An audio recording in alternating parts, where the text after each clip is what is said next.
It's Tim. Yeah, I talked to him earlier, he said he'd be here. go for it. We don't want to run late.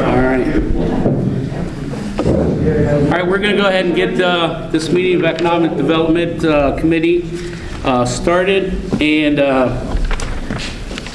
we have a few things on our agenda for tonight. I talked to Mr. Bonzo earlier. He said he was going to be here, so he's probably running just a little bit late. He'll join us here shortly.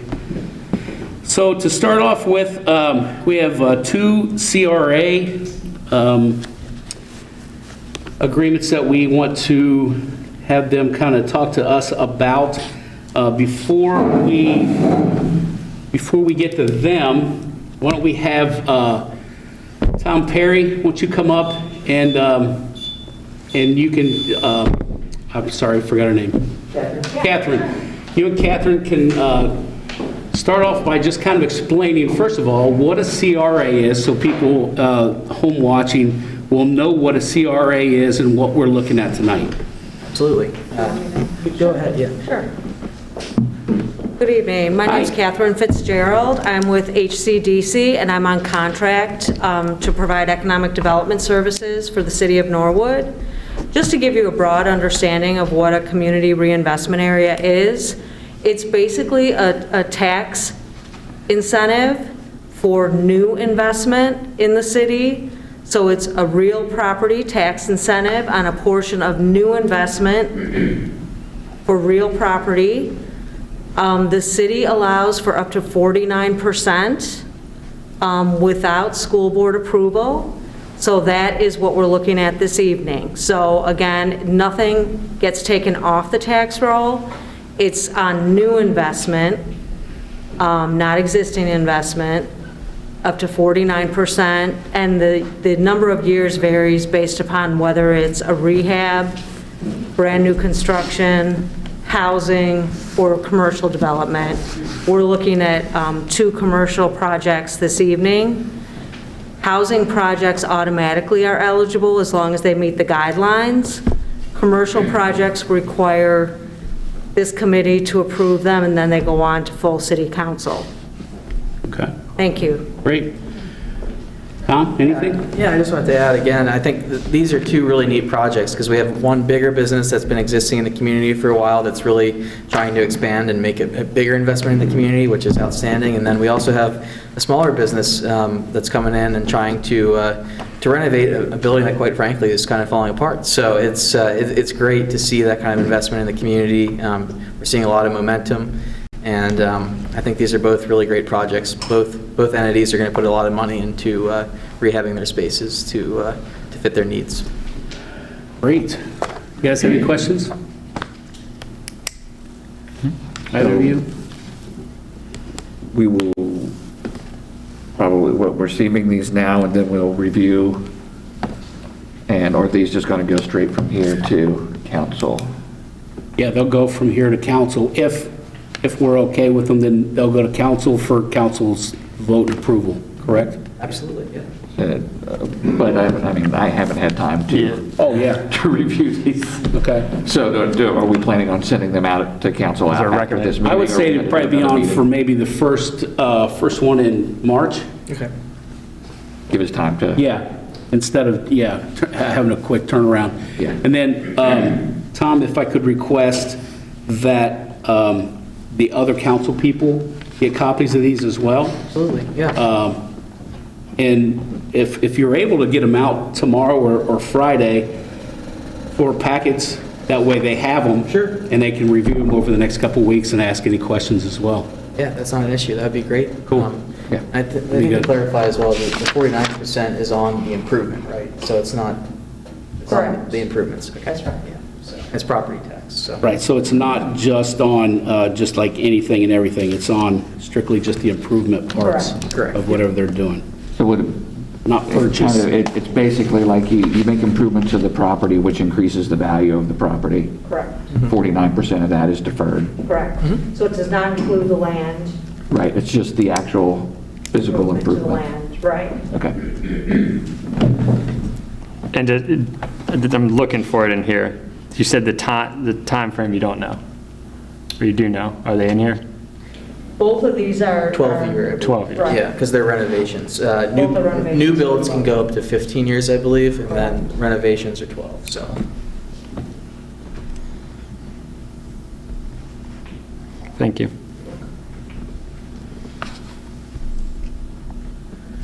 Any other questions for them?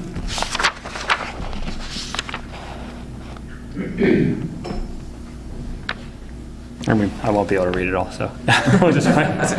Actually, and we have someone here from Encore? We do, yeah. We have All right, very cool. If you want to come on up, share with us a little bit about your project, where it is, what you're doing, and Okay, the project is 4620 Wesley. So it's actually the last remaining building from the old GM assembly plant. Prior to us having it, MedPace had it. It was their headquarters for about 10 years. Prior to that, I think it was a builder's warehouse. yes. We bought the building to use as a data center. We're an IT company. We started in January of 2016, started from scratch. Did you want to wait until he's, Yeah. just so we can pay attention? Okay.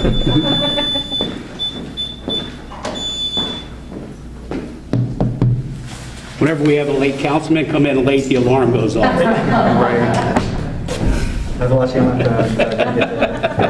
You're good. So we started the business, or I started business from scratch in 2016. Prior to this, I was the president of CBTS, and I moved that business to Norwood, and let's see, I started at Cincinnati Bell in '99 in August, and by December, I'd moved my business here, just because, well, my mom's from Norwood, I grew up Pleasant Ridge, and the city of Cincinnati was difficult to get, building permits and things like that. Norwood was much friendlier.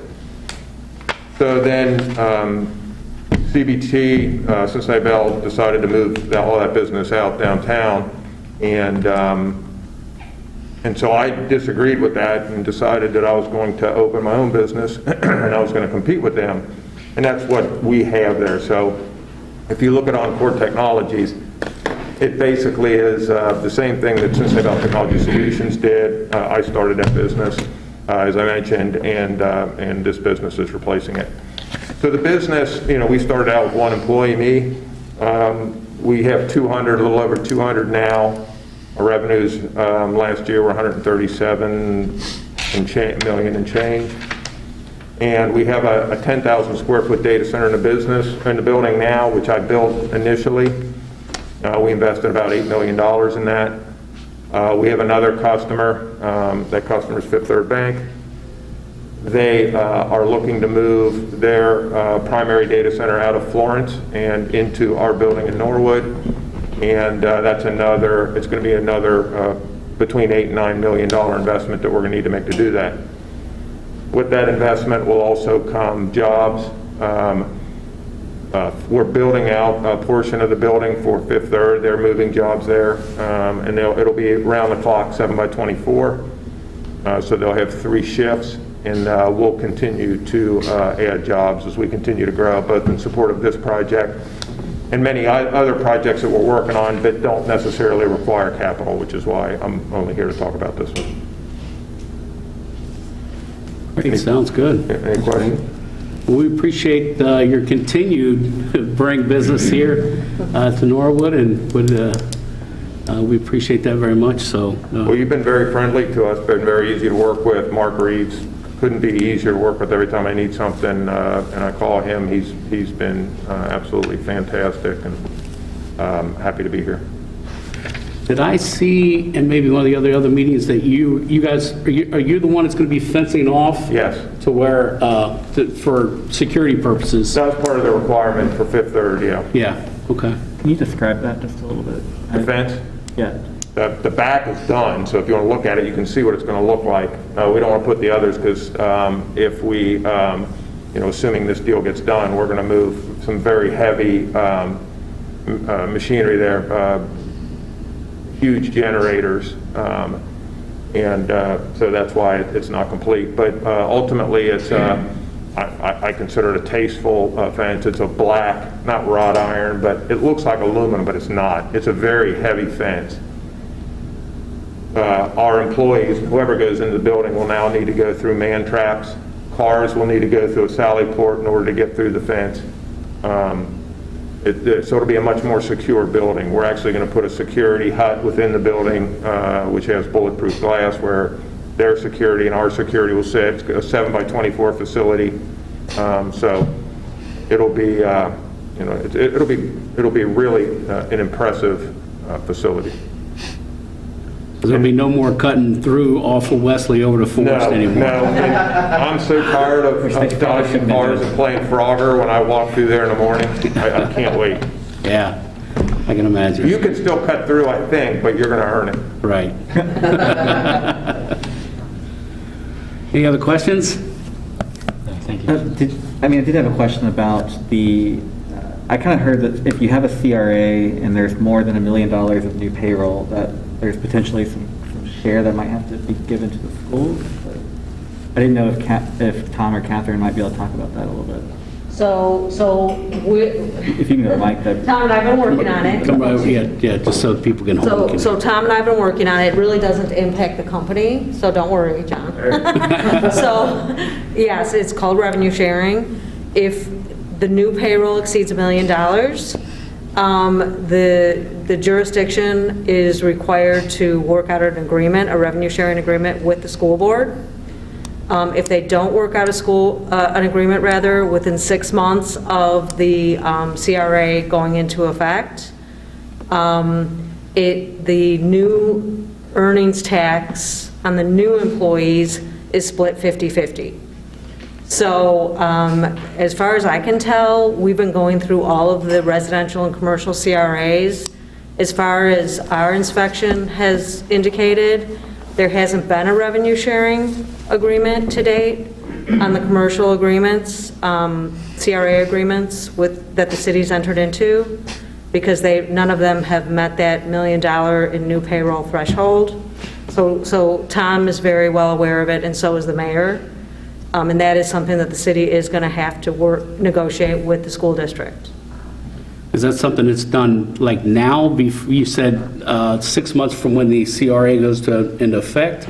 Within 6 months of it going into effect, so. Is that something that you need to be negotiating with the schools now, or? Yeah. Okay. Yep. All right. Yeah, and I guess the thing that I would just say on this, if this is going to be something that we're going to have to worry about, is that we're potentially going to be giving up more earnings tax than we would have lost on the property tax side, because we get such a small percentage of the property tax. So just something I think that we should all be fully aware of and fully informed on when it does come time to vote on it. But I think that the opportunity is really good. So And understand one thing of this, when I talk about those jobs, those don't count in this because they're fifth third jobs, they're not Encore jobs. I'm not saying Encore won't be any jobs, we will, but it won't have to do with this. This will be fifth third jobs that come in, and they'll be paying Norwood taxes, and they don't have any agreement for tax abatements or anything. Okay, so actually that's a good question then. So you're saying that the 85 jobs that are talked about here, is it 85 new Norwood jobs? Is that, or plus or minus? That's ours, yeah, that's separate, that's separate from fifth third. Okay, That's over 5 years. I think it's over 3. 3 years worth. So then, how many employees do you think Fifth Third is going to have at your facility? I think it's around 30.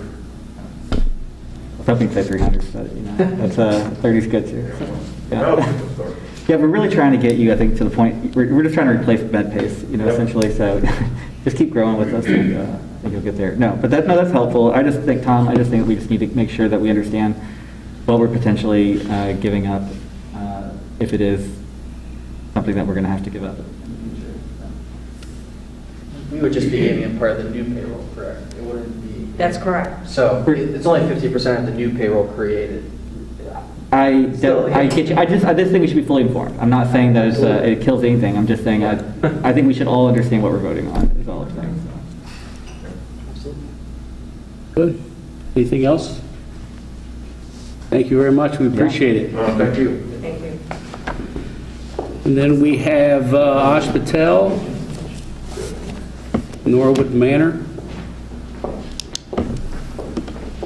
Hello, Ash Patel with 4631 Montgomery Road. Our goal is to take this building that has been vacant for 3 to 5 years and turn it back into a really great destination. It's going to be an event center, and the apartments above will be completely rehabbed. And I don't know if you guys know this, but the rear of the building has a courtyard that we're hoping to make into an outdoor seating area. So tell us exactly, that's the, what used to be a lawyer's office, and then before that was a dentist office way back in the day. Correct. But it's between Anna's Kitchen, which you are also redeveloping. Correct. And The Pike Street Cafe. Pike Street Cafe. Okay. It's the building between those two. So it's, the building's in pretty rough shape right now. Roof's leaking, it's got mold, asbestos. The courtyard currently houses toilets and tires, and it's overgrown. It's just been a neglected eyesore of a building for several years.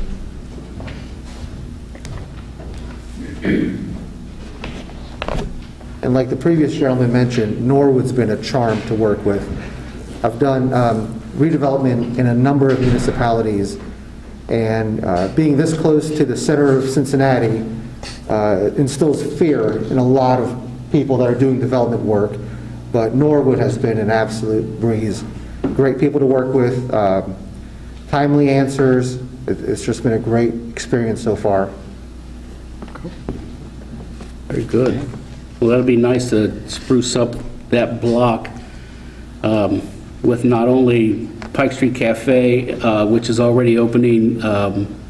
What's the name of the new place you're filling in with Anna's? It's going to be Gracious Feast. Gracious Feast. So that'll be a nice, and just so you guys know, so Pike Street Cafe does breakfast, brunch, and lunch, and Gracious Feast will be doing more dinner things, pop-up dinners, a lot of carry-out kind of stuff, and so the two will kind of complement one another.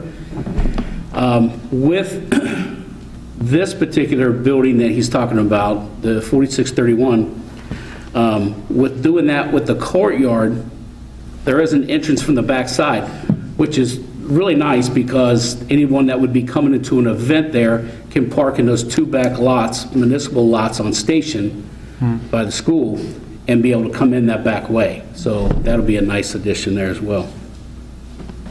But how would they walk? I'm just curious, how would they walk in? Would they walk kind of through the Walgreens drive-through? Is there another sidewalk? That same, you know where the back, the back entrance is to Pike Street? Yep. It's right, there's a, if you look, when you're walking to their door, there's a gate, literally a chain link gate that's kind of diagonal from whatever that garage is. Okay, so it'd be, you'd walk the same kind of way that you'd get Yeah. Pike Street, but just, okay, just curious. And that's just, that would just be get into their back courtyard area. And then obviously the front door for the back. But the fact that it allows them, their customers, access to those two parking lots is really huge. Yeah, no, that's, And that gives us another, you know, event center that we got the Ventura event, the Ventura is what I believe it's actually going to be called there on the corner, which is a little bit bigger than this, but this is, you know, be perfect for smaller events, campaign events, you know, never know. So, any other questions for Mr. Patel? yeah, I'll just note too, I mean, I think it's really something we should all be proud of is the fact that you're reinvesting into a historical building here right on the Pike, and that you're going to bring it back up to essentially, you know, almost former glory, you might say, but at least you're going to keep, you know, you're going to have it maintained and repaired, because we've got enough teeth missing, I guess, on our Montgomery Road corridor. So I know I'm going to be happy to support this, and I definitely appreciate you bringing it forward, Mr. Gabbard. Thank you for. Thank you. Any other questions? Thanks. Thank you all. All right. Thanks, Mr. Patel. Tom, Kathleen, thank you so much for your help as well in getting this. I know that when Mr. Patel reached out to me, man, this was literally just 3 weeks ago maybe, asking if the city offers any type of grants or anything like this. And I turned him over to Tom and Kathleen, and they immediately got the ball rolling got him the application right away, explained everything to him. He got it right back in. So this is really how this is supposed to work and for just these type companies. So really excited about it. So thank you for spending your money here. Thanks, Tom. All right, next up we have, we don't have anything, PLK said that they didn't have really anything to report yet. We're going to keep them on our agenda just because they're going to be coming a lot with just different things. So they just didn't have anything tonight. And so next up, the Joseph Group, if you guys would...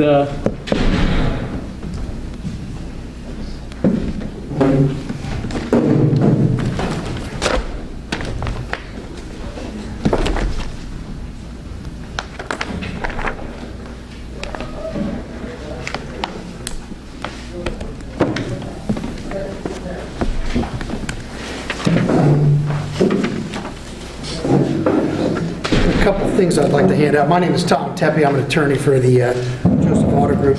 Richard Joseph is here, and Steve Pitchell, who's the architect on the project. Just want to kind of throw a couple of things at you real quick, if I could.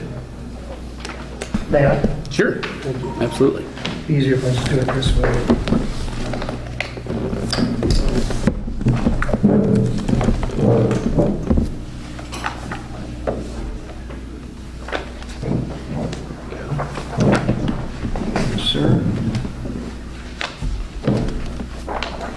Thanks again for accommodating.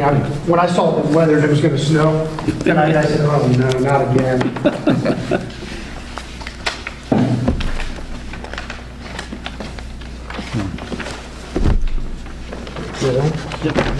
Excuse me. Thanks. And I'll kind of walk through these things.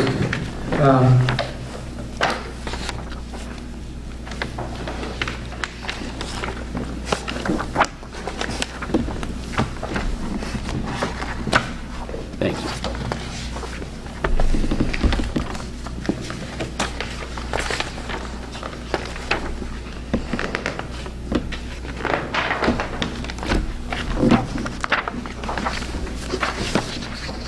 All right. What that does.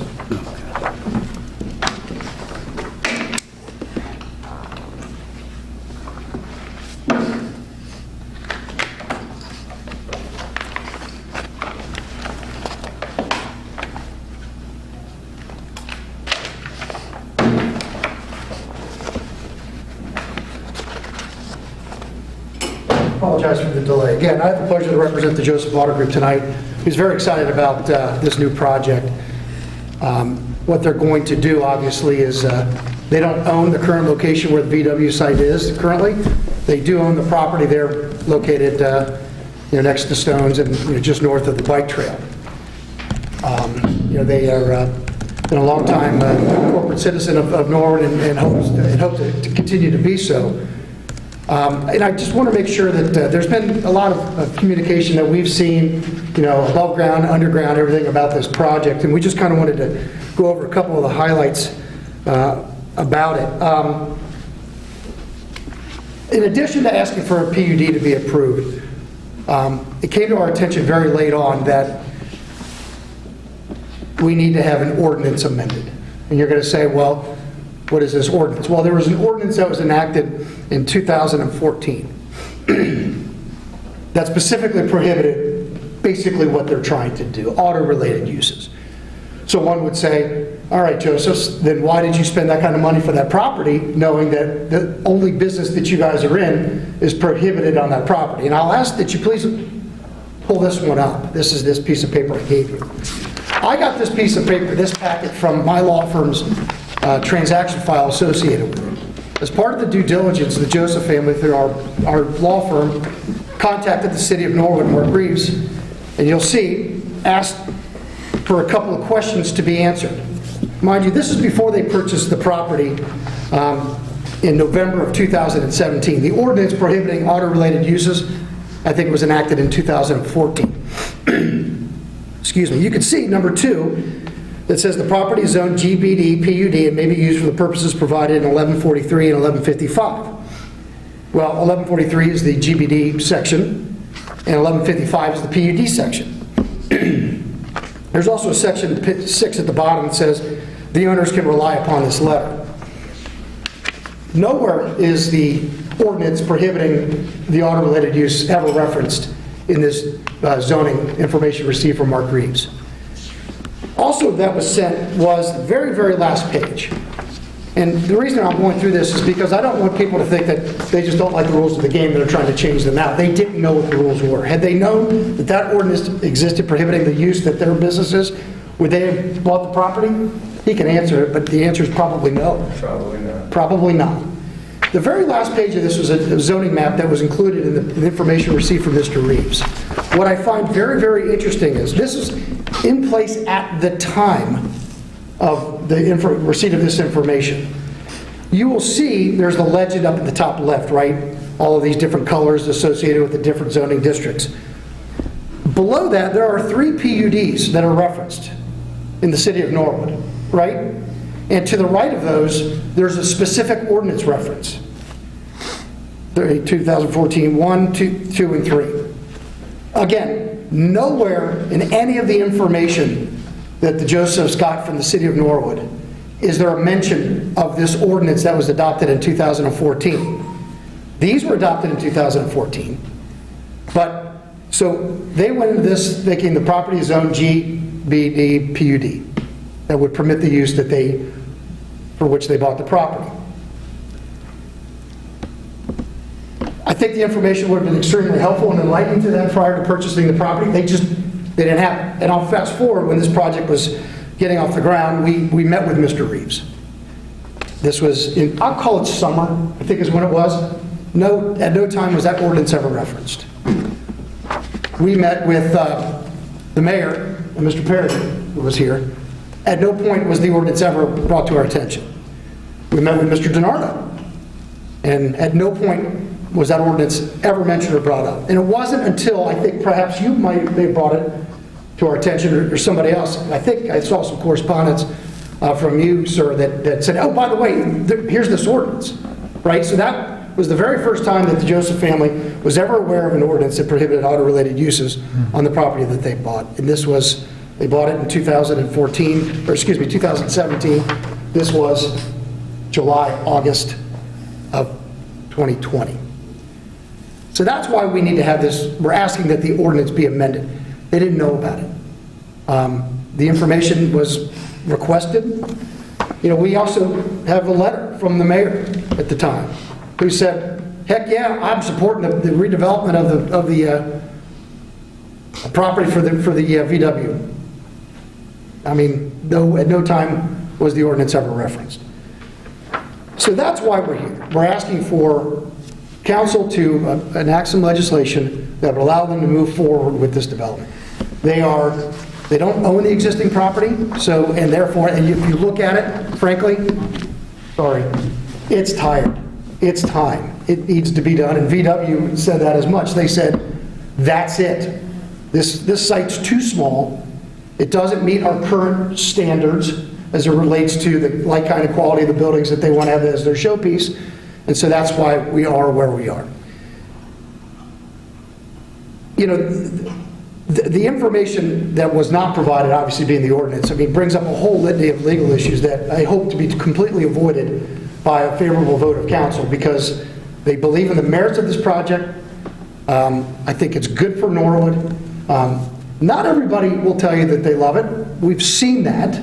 We appreciate their position. A lot of it involves the bike trail, right? And so when we were before Planning Commission, received a favorable recommendation, and prior to coming into this committee, Mr. Gabbard, we asked for time. We said, can we meet with Mrs. Gary and a couple other people who kind of seemed like they were the kind of the lead people that we could talk to? And we sat down and we talked to them. And we heard their vision, we heard their thoughts. They heard where the Josephs are, that they don't develop apartments.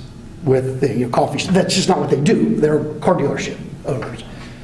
But what really became clear to them was the Wasson Way and how important it is, and how it's going to be transformative as it moves westward along the Xavier University property and everything else. And as you recall, through some of the information, the Josephs have committed to making improvements just adjacent to their dealership. Meaning right now, right before you get to Montgomery Road, there's a little cutout there, there's a bench. They would like to do additional landscaping over there. They'd like to put a water fountain there.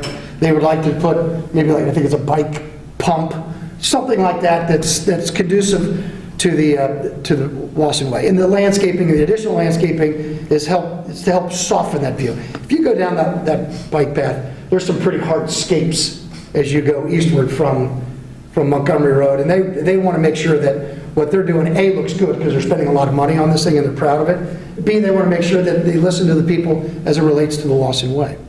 To go one step further, there's an idea that Richard had, and I'm looking for that information, was this. If you find it in this packet, please. It's this packet. They own, at the very end of their property, they own this parking lot, which is at Regent. It's called the School Outfitters, right next to School Outfitters. It abuts the Wasson Way Trail. And so we just did that, so obviously you guys know which property it is. I can't turn the page because I got to lick my finger. And then the next page is sort of a bigger picture of the property. Richard said, you know what? Let's make this parking lot available for users of the Wasson Way. And let's improve it similar to what we're committing to do down towards Montgomery Road with bike racks, fountain, that kind of stuff, some landscaping. Keep in mind, these improvements require a whole lot of coordination with the Wasson Way Trail people, with the City of Cincinnati, Parks and Rec. The commitment is there. We have to figure out how to get it done. But I can tell you the commitment is there to do this stuff. I mean, I think it would be a great addition. And in addition to meeting with this Gary and her group, we met with Sean McGorry and a couple of members of the Wasson Way Trail. He's the chairman of that committee. And we sat down and we showed them this stuff. We showed them the development plan, told them that it's going to be a car dealership. And their position is that they don't take positions on development. And I know Mr. DiNardo may have had a conversation with them or not. Yes. But what they did tell us very clearly that if there is something that is proposed that is a detriment to the trail, they absolutely will speak up. And I have an email from Mr. McGorry, and we do not foresee the development having an impact on the usage and function of the trail. It's not absolutely, we think this is the greatest development in the world, but they're saying they don't believe that this will have a detrimental impact on the usage of the trail. And we talked about Montgomery Road and how some people saying, I think there was a quote we saw, this will threaten the westward expansion of the trail along the Xavier University property.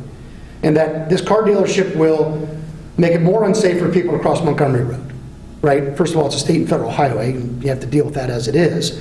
Second of all, car dealerships, contrary to popular use, are very low traffic generators as compared to what can go there by right, which is a public parking garage, a transit center, some high volume retail and other things like that. But we talked about it, and they said there's going to be a traffic light that's put on Montgomery Road at the bike trail. And that they've already had significant discussions with the trail's expansion on Xavier University. Xavier's going to put it in just because there's politics stuff that goes along with it. But we were very encouraged after meeting with them. And the Josephs are very, very encouraged by the prospect of this new development. They're going to spend significant amounts. No CRA, no tax abatement is requested. They're going to do this and pay full freight. Just harping one last time on this parking lot, what Mr. McGorry told us, he says he believes that this will be the first parking lot dedicated for people to use the Wasson Way in 30 miles. I don't know if it's true or not, but certainly I can't think of one anywhere close. I think there's one out by my house in Columbia Township, Avoca Park. I think they do have that public parking, but they think that this is a great use of that parking space, that parking lot. The property is going to be first-class developed. Mr. Pitchell is here, who's the architect. The site plan speaks for itself, right? If you have specific questions on that, certainly here to answer those questions. It is what it is. And the pictures that we presented to you are just the larger size one. They're just a better and more accurate rendition or depiction of what it is. We weren't really happy with the way that the elevations came out in the application that was filed. Those are looking, obviously from the trail looking that way, as well as on Lexington, sort of looking, southeast, if you will. I don't think that I have anything else to offer. We're here to answer questions. We know that some of you have had some contact from some residents who either are in favor or not in favor of it. They've been here a long time. They want to stay in Norwood. This is the property that they bought with the intention of moving this dealership to the city, keeping it in the city, moving it down. This is a 2-for-1, if you will. This property will be redeveloped, which is sorely needed, obviously. It's not particularly sightly at this point because it's an old coal yard. But if they get this new dealership up and running, the existing VW dealership will be ripe for redevelopment. So you're going to get 2 properties that are going to be upgraded. So I just would ask that you just keep that into consideration. I don't have anything further. I'd probably take up more time than I should. But Steve and Richard here are to answer any questions that you may have, and thank you for your time. Questions? I do have a copy of Mr. McGorry's email if you'd like to have it. I don't know. I spoke to him. Did you have multiple copies or just one? I do. Yeah, I'll take a copy of that. The background on the email was just trying to figure out how, you'll see it, how do we coordinate, any potential improvements on here? Is it, who does it? Do we pay you guys to do it? Do we do it? So there's a lot of work that needs to be done, but the commitment is certainly there to do it as adjacent to the dealership as well as just outside of that proposed parking lot on Regent. Yeah. So I appreciate being here tonight. I did want to comment on the Wasson Way, or their thing saying we don't take positions on development. Well, I mean, they're trying to solicit millions and millions of dollars of corporate donations right now. So I mean, I don't expect them to take positions. The actual Wasson Way board of directors, I don't expect them to take positions on this, especially something that would be adversarial to a very influential family in the metropolitan area. So it makes sense to me. I mean, but this is, compelling just to hear from Sean about the adverse uses. I guess I just had questions about the existing site. So could you just describe who currently owns the existing site? Or I guess, one, you said you have to move because you don't own it. I'll allow Richard to get up and answer those questions. Yeah. And I'll just hope you could confirm that. So you're saying that you don't own it, so that's why we have to move. That's correct. Well, I mean, from a business sense standpoint, it obviously makes more sense for us to develop. If we're going to vastly improve a site like we're going to improve with this new dealership, it makes sense to own the property that it's on versus paying rent to another party. Gotcha. And so, existing site for VW's standards is too small. The new site is the developable area that we're looking at is just over 3 acres. And in addition, part of the agreement with Volkswagen approving us as purchasers of the franchise was that we would find a suitable site and build a new dealership. Because as Mr. Tepe pointed out, it's a very old dealership and is not up to VW franchise standards. Gotcha. So could you describe, I mean, who currently owns, I guess, the site that you all are on? Mr. Marsh, Tim Marsh. Gotcha. Does he have any like affiliation, or does he like work for the dealership? Is there any connection other than Yes. Him being the landlord? Yeah, we have kept him on with the dealership. So, is there any other property nearby that is also owned by Mr. Marsh, or is that like, could it, that, is there, I guess I'm just curious, I mean, were there any options to include any neighboring parcels into a bigger dealership in the current location?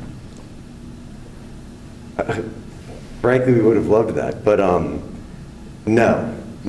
All the existing adjacent properties, I believe, are owned by Xavier. What was the fish spot? Captain D's, was it Captain D's? And the dollar store there, and that little mall area. No, the entire parking lot's owned by Xavier, I believe.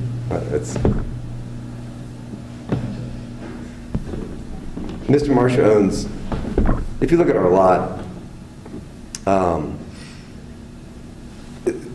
adjacent, actually kind of stuck towards the Xavier end of the lot, there's two houses.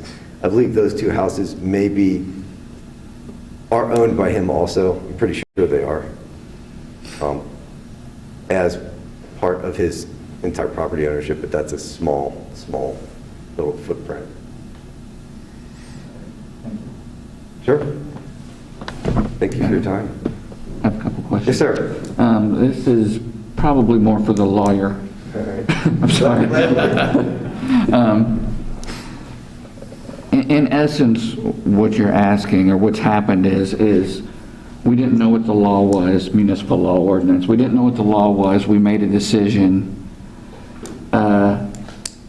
Now we're going to ask you to change the law because of the decision you made. Now, I understand that there were other factors at play. There's not a lot of instances where I can think where somebody gets a do-over because they didn't know what the law was before they did something that was impacted by the law. Which is what you're asking us to do. It's like saying, oh, well, the ignorance of the law, which wasn't necessarily your fault, which I will come back to, is the reason for asking for the change. If it wasn't for the fact that you weren't properly informed in the first place, my knee-jerk reaction would be to say, too bad. Because I don't think that places are in the habit of changing the law to accommodate mistakes that people make. My real worry here is the legal liability that may fall on the city, knowing this now, if we were to eventually deny this request.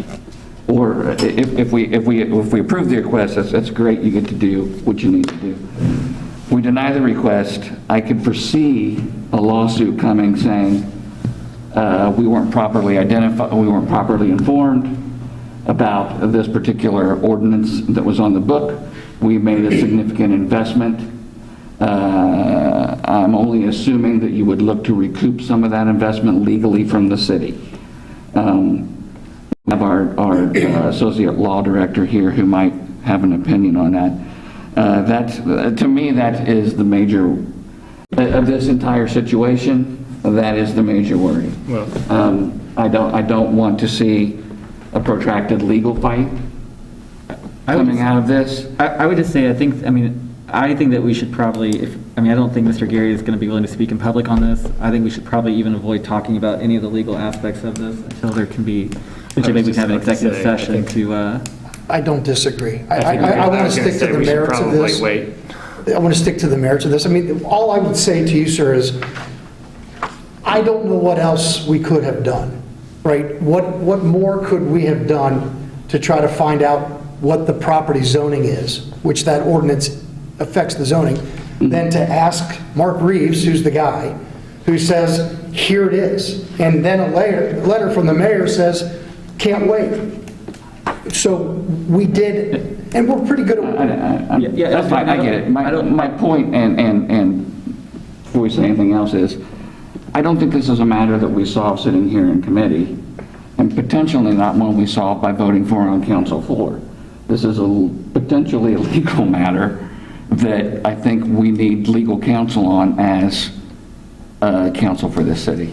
Yeah, and I would just say, I mean, I agree. I think we couldn't agree more. We'll likely need some kind of executive session to get, have an attorney-client privilege environment to understand what that could be. But I don't think that the law department's going to be prepared tonight to do that. No, well, and we would have to have the full council to be able to do that. I mean, no, committees can do executive sessions, but it'd be better, again, for the law department to prepare for it. I can't speak for you, but I agree with you. What I would tell you is that if the city voted in favor of quote-unquote what is before you tonight, I think those are probably a moot point. So to help us out, I guess one question I think we can ask, if this were to be denied, do you imagine, it would help us if you could answer truthfully here, just because it gives us better cause so that we can talk to our attorneys on this as a council, but do you imagine there'd be a lawsuit that would be filed if it gets denied? And I would understand, I'm not... Look, I work for him, right? I don't make those decisions. I can only counsel him on what my opinion is. What I would tell you is this, I don't want, if I answer yes, then all of a sudden we're coming in here playing the 800-pound gorilla. They spent $2.8 million on a piece of property for purpose of putting a dealership on there, and they went through and did all that they could do. I mean, at the time, you'll see from the email, the zoning code wasn't even online at the time. You could only look at it as a hard copy in the office. So they did what they wanted to do, but look at that dealership as compared to what's now. They're excited about the prospects of gussying that facility up, making it shiny, being a really, really neat thing that you see coming into Norwood on the bike trail with these amenities and a parking lot. That's the stuff that we want to focus on. The other stuff, Tim can sweat that out. He's a darn good lawyer. We've dealt with each other for years and years, and I all the due respect for his legal acumen. And that was not meant to be a gotcha question one bit. I just want you to know that. It was just, the Ohio Revised Code, I think, says for executive sessions, we have to have a threat of imminent or pending litigation. Correct. So I was just hoping you'd say yes, but I understand you don't want to answer that, and that's okay. I don't, because if it's approved, then I think we just go and start building a dealership. No, I understand. So that's fine. So I would say, Mr. Gary, do you mind, can we talk about, do you think we could talk about the site plan without worries tonight? Or do you think we should? Talk about the site plan? Like the site, so the second part, so the PUD ordinance is the first part, I don't know if we should talk about that as much. The second part is... To be honest with you, I don't know anything at all about this claim that the city has not steered them straight. The ordinance that was passed in 2014 was properly noticed, was properly passed by the council, and that's as far as I went with anything. I'm not acquainted with this, with their contact with Mr. Reeves or with the mayor or anybody else, to be honest with you. Just from my standpoint, then I would be more comfortable if we didn't continue. Okay, yeah, I think that's a good call. And if you could provide our law department with a copy of everything? I'll give Tim anything he wants. Yeah. What I need is something to understand what you're saying. I'll give you exactly what I gave them, and then you and I can follow up on calls. Not a big deal. We would like to look at the site plan tonight. We would absolutely love to answer questions as it relates to the who, what, where, why, when, and how, the nuts and bolts of this thing, because that is what's most important right now. All that other stuff, I didn't want it to take away from the merits of this thing, but I also didn't want people to say, you guys knew this, but you still are coming forward, and the answer is we didn't know, honestly. But the site plan speaks for itself. We can answer the questions, and they're looking forward to, VW is on them, like you can imagine, to upgrade their existing facility. They are overdue with respect to this, and we ran into some bad weather. We asked for time to meet with people, which I think, by the way, the process works. We got some additional stuff. That parking lot was, I think, a product of that meeting with them. We'd like to move forward with the merits of this thing. So if you have any questions, but it's your committee, we'll do as... I had a question for you guys. I think normally we don't do too much of this stuff if the planning commission already looks at it. But given that there's just so much community chat around this. What's a good way for folks to see pictures, like just to increase information? I'm asking us, like, as a council, do we post this something? I would probably see if these- Website and Facebook page they could Yeah, post. I think it's a little, normally we wouldn't do this, but this does seem to be quite hot. And I think that doesn't do anything for the legal legal just putting issues, it's just pictures. putting, Oftentimes, I've seen communities put the application and these things on their webpage. Yeah. That's You know, what the I'm saying. link, Could maybe that's see if very Tom- effective. If Tom could take and have all this copied and Put a PDF of put in everything a up. PDF Sure, form, and yeah, that way absolutely. people can browse through it all.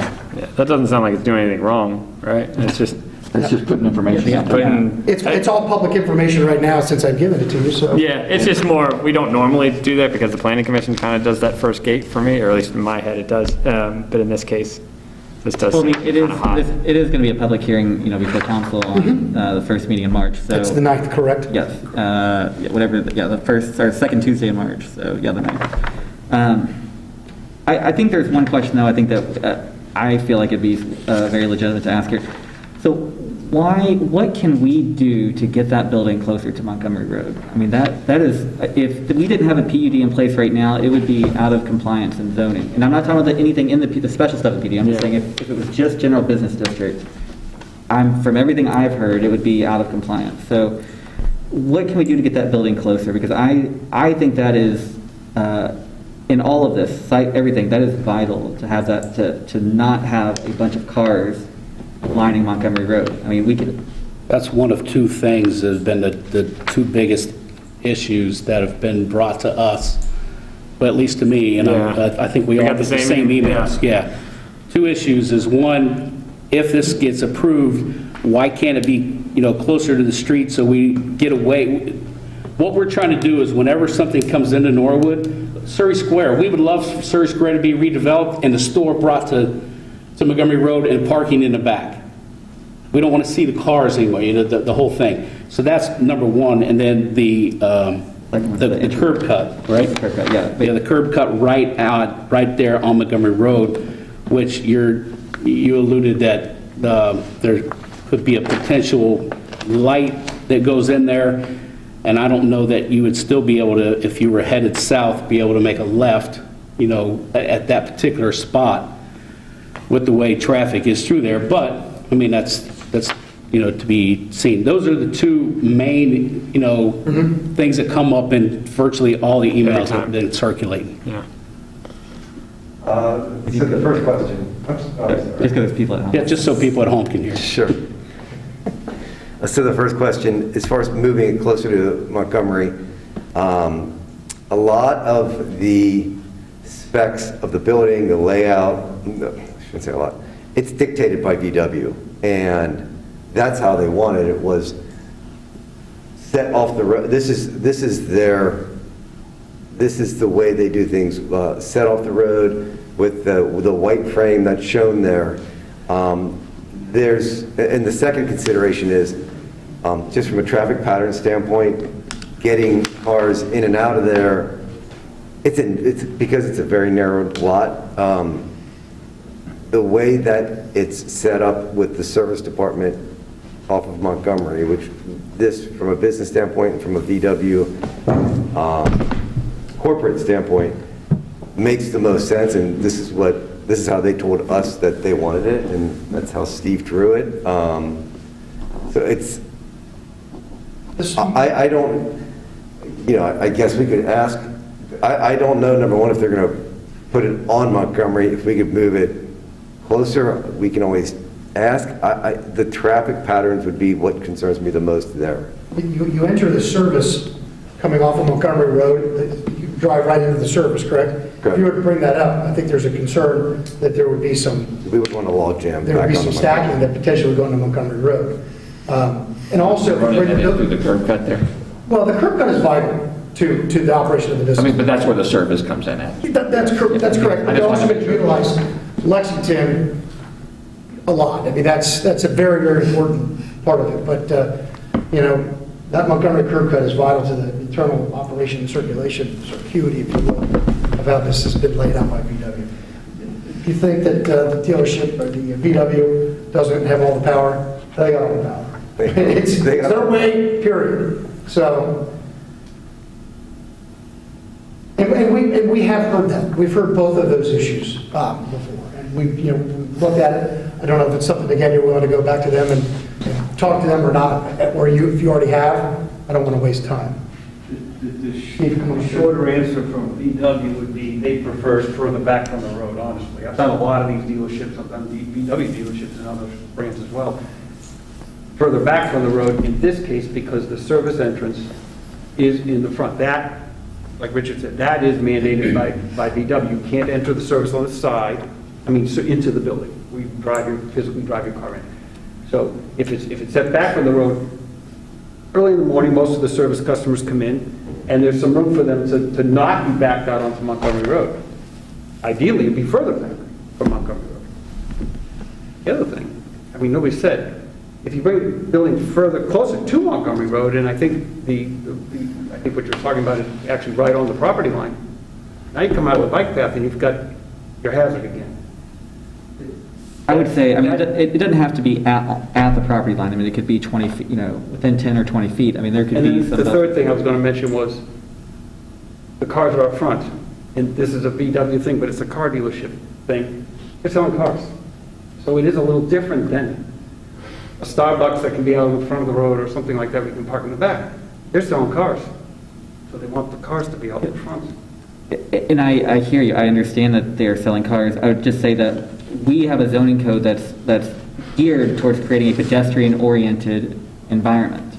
And so we want people to be able to walk to shops and be able to enjoy the area, to go to Betta's, to go to Stone's, and walk down the street. We're trying to create that. And this is a complete opposite use of that. And so whether, the uses of the trail, the impact on the trail, what have you, that's one thing. But just in general, what we're trying to create on our Montgomery Road corridor, and from our Montgomery Road plan that just did we approve that at council, Gabby, or is that, we approved our Montgomery Road plan at council? The resolution? That's coming up as Yeah, well. so soon to be approved Montgomery Road, corridor plan. We want buildings to be closer. So, and the curb cut as well. I think that's pretty important to look at. I see what you're saying, that they're just going to pull right in and go right into the garage. This thing would be great in the Kings area. This thing would be great in Westchester. It doesn't quite fit exactly what I think our vision is for Norwood, and what many people in our community's vision is for Norwood. I guess that's the concern. And it's, to us, it's always just been, well, we're here to sell cars. And it's I hear you. And I'm not saying that that's you saying that. It's fine. But we want this to fit in with our community, because that's where we are.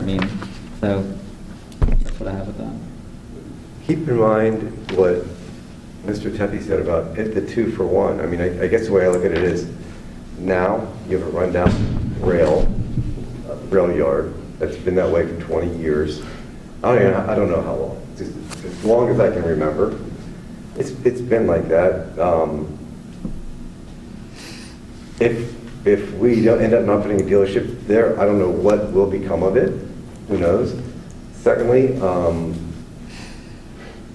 if we were to put our dealership up the street, then that corner of Montgomery and Clenay, or is it Plenty. I didn't know if it changes names when it crosses over Montgomery. But either way, that corner then gets developed by most likely Xavier or some development company into something absolutely beautiful and spectacular. So,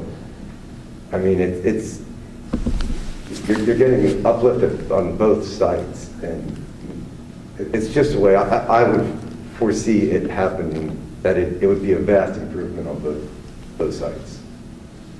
I would just respond to the 20-year comment. Yes, the railroads held on to it for a very long time, and without any significant use or any use at all. That doesn't necessarily mean that that's what it's going to be forever. And so, I've heard that argument with the Planning Commission, that it's looked bad for as long as it has. Well, I would argue that you all are the owners now of it. So if it looks bad, it's really on the property owner. We want to improve it. I know, I understand, I'm just saying, but if you're commenting, I understand, yeah, trust me, I understand, so, just because it's looked bad in the past, I don't think that's necessarily like complete justification to move forward. But I agree with you, I understand.